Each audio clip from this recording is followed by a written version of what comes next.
பிரியமானவர்களே, உன் கண்கள் கண்ட காரியங்களை நீ மறவாத படிக்கும் உன் ஜீவனுள்ள நாளெல்லாம் அவைகளை உன் இருதயத்தை விட்டு நீங்காத படிக்கும் நீ எச்சரிக்கையாயிருந்து உன் ஆத்துமாவை ஜாக்கிரதையாய் காத்துக்கொள். அவைகளை உன் பிள்ளைகளுக்கும் உன் பிள்ளைகளின் பிள்ளைகளுக்கும் அறிவிக்க கடவாய்.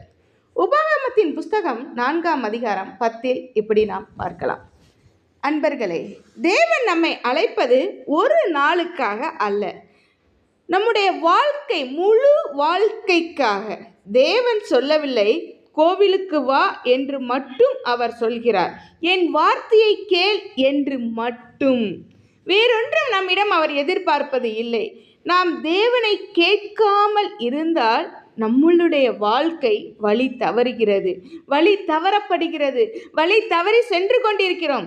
தேவனை கேட்க நாம் கற்றுக்கொள்ளும் பொழுது நம்மளுடைய பாதைகளை செவ்வைப்படுத்துகிறார், நம்முடைய வழிகளை நேராக்குகிறார், நம்முடைய வாழ்க்கை நேராக நடக்கப்படுகிறது.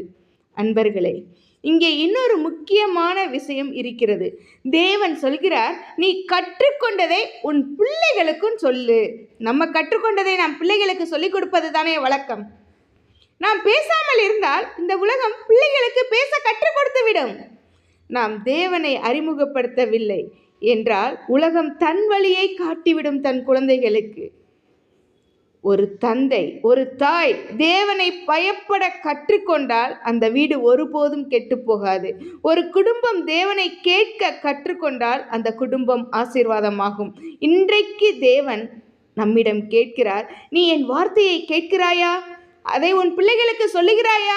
அன்பர்களே, இன்றைய தீர்மானம் எடுப்போமா? நாமும் தேவனை கேட்க கற்றுக்கொள்ளுவோம்.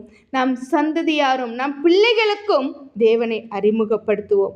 அப்பொழுது நம்முடைய வாழ்க்கை மட்டுமன்றி நம் குடும்பமும், நம்முடைய பிள்ளைகளின் எதிர்காலமும், நம் பிள்ளைகளின் எதிர்கால கனவுகளும், நம்முடைய பிள்ளைகளின் வாழ்க்கையும் தேவனுக்குள் பாதுகாப்பாக இருக்கும் என்பதில் எந்த ஒரு ஐயமும் இல்லை.